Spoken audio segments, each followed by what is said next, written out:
Assalamualaikum warahmatullahi wabarakatuh.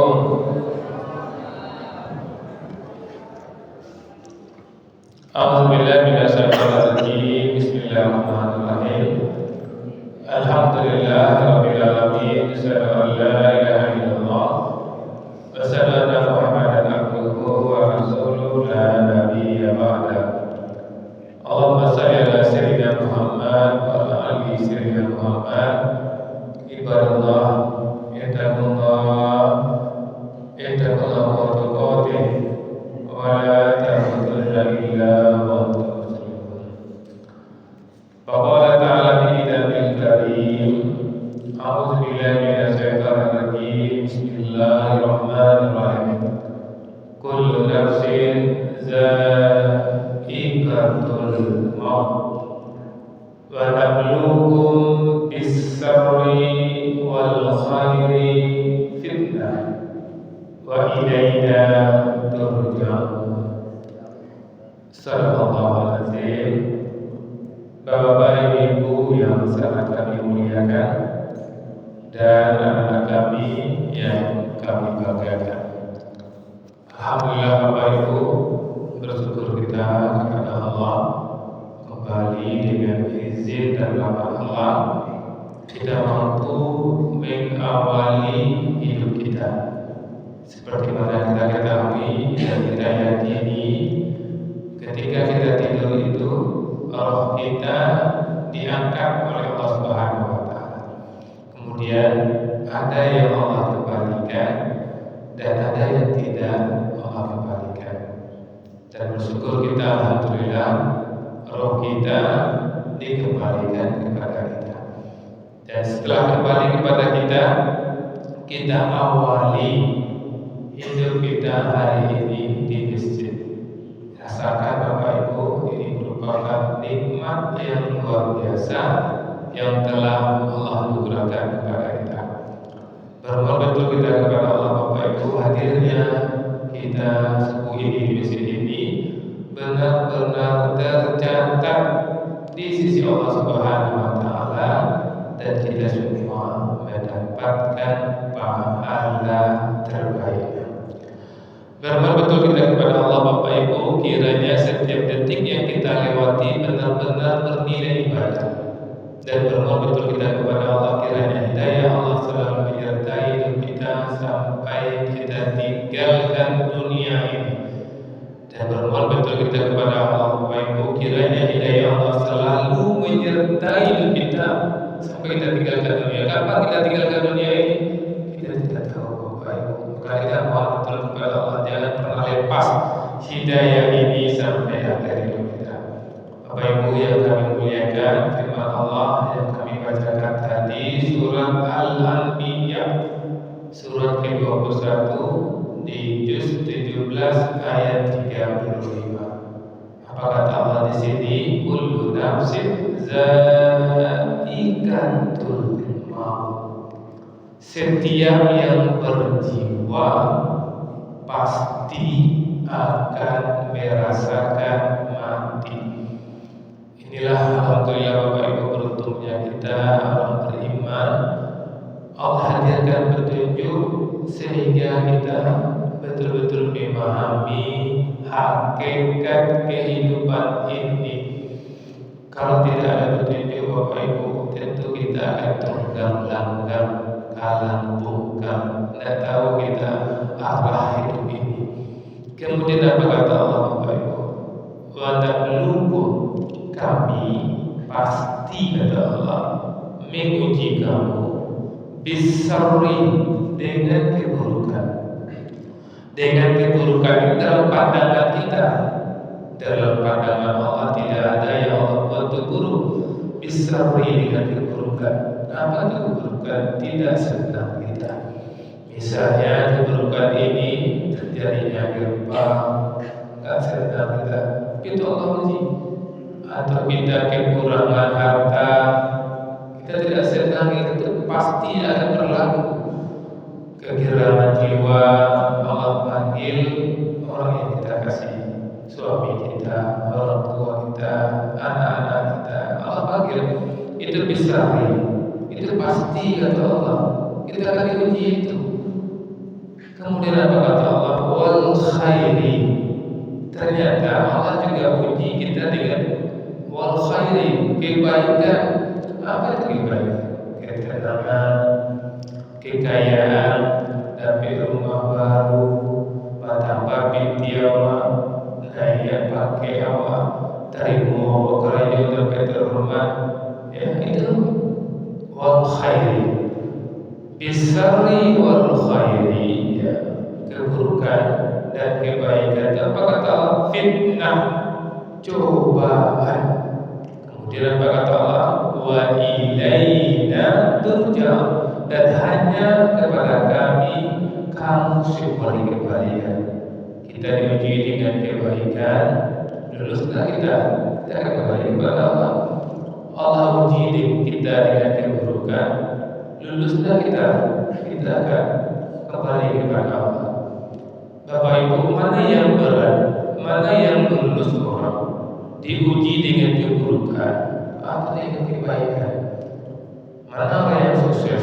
Diuji dia dengan kemiskinan, dengan penderitaan, atau diuji dia dengan kenyamanan, kekayaan, jabatan tinggi, pangkat tinggi? Kedua-duanya ujian Bapak Ibu. Ya, kedua-duanya akan mati dan akan mempertanggungjawabkan. Orang kaya mati akan mempertanggungjawabkan kekayaannya. Orang miskin mati akan mempertanggungjawabkan kemiskinannya itu di hadapan Allah Subhanahu wa taala. Maka kita lihat Bapak Ibu, dari dua ini, bisari wal khairi, mana yang banyak orang gagal Bapak Ibu? Nah, kita lihat dulu yang kita sampaikan dalam kesempatan subuh yang singkat ini. Ada hadis dari Rasulullah Bapak Ibu, hadis riwayat Bukhari dan Muslim. Apa kata Rasulullah? Demi Allah. Nah, ini Rasulullah bersumpah. Apa kata Allah? Kata Rasulullah, bukanlah kemiskinan yang aku takutkan menimpa kalian, tetapi Rasulullah orang miskin. Itu gambaran Rasulullah. Ternyata banyak orang miskin ini yang lulus, yang sabar dengan kemiskinannya. Dan ternyata banyak orang kaya yang gagal dengan bersyukur atas kekayaan. Banyak orang kaya ini yang tidak bersyukur. Dia merasa dirinya itu hebat, kekayaan itu dari dia. Dan banyak orang kaya yang sombong.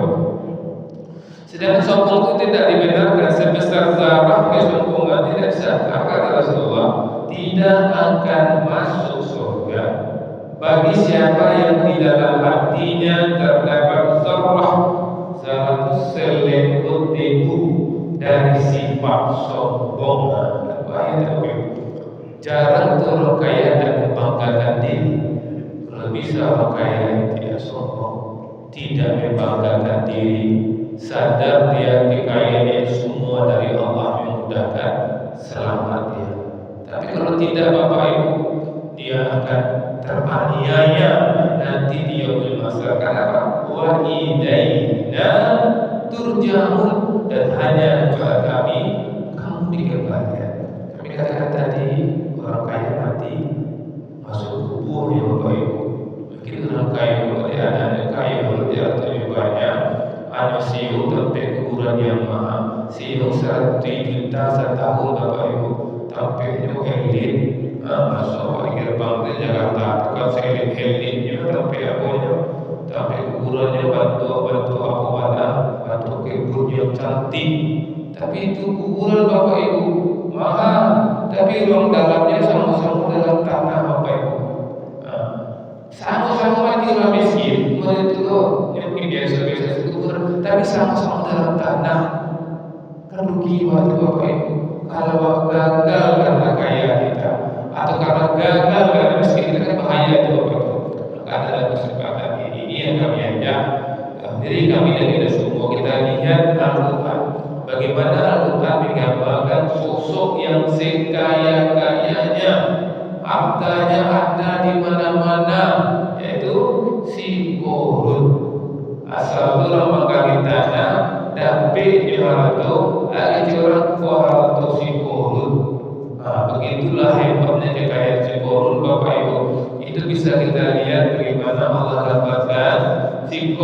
ini di ayat 76 di surat Qasas Bapak Ibu. Nah, apa kata Allah di sini?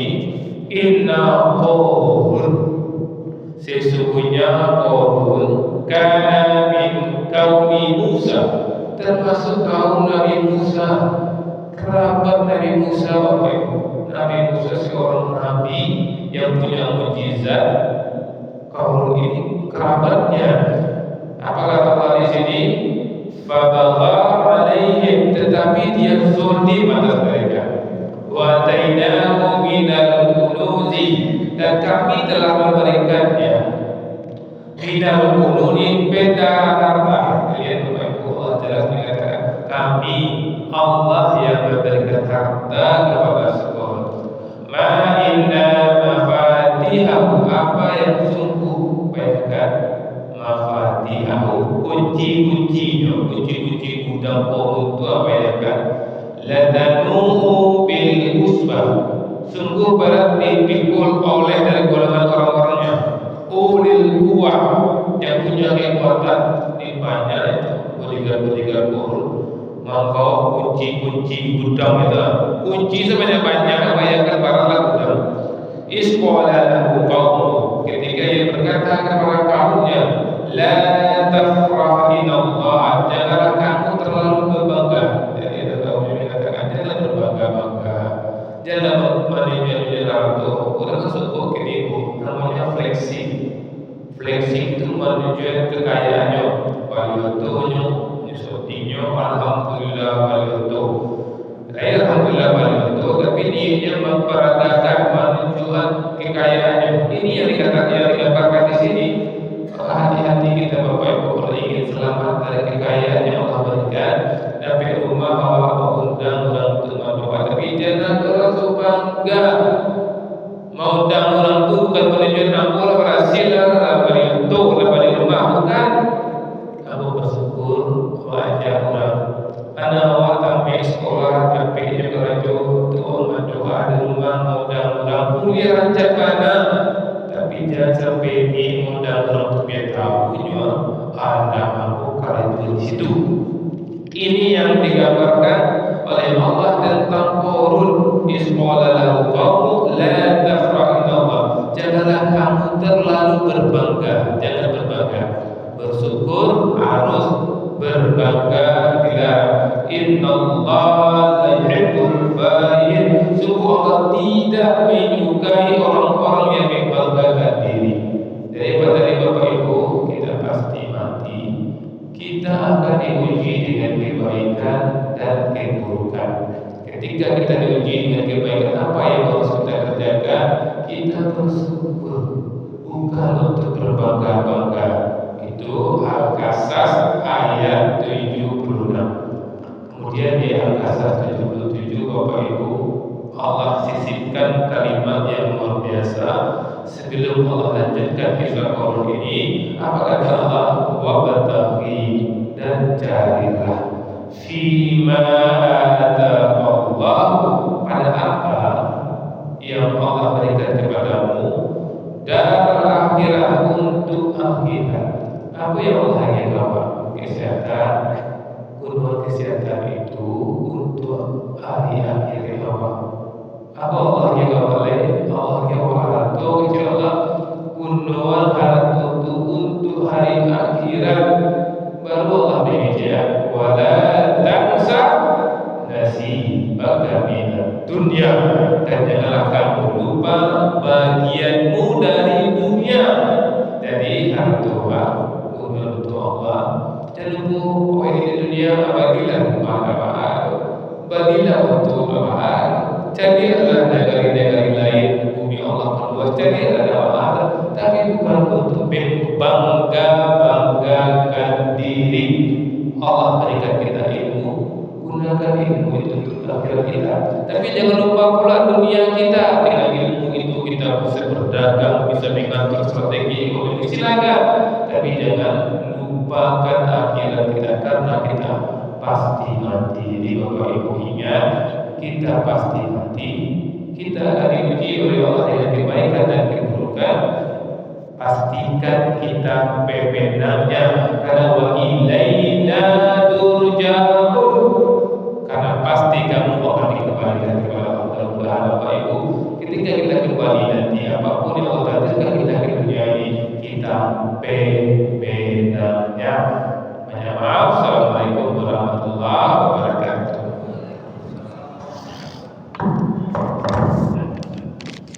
kebaikan dan keburukan. Oh ini beda ya. Ini namanya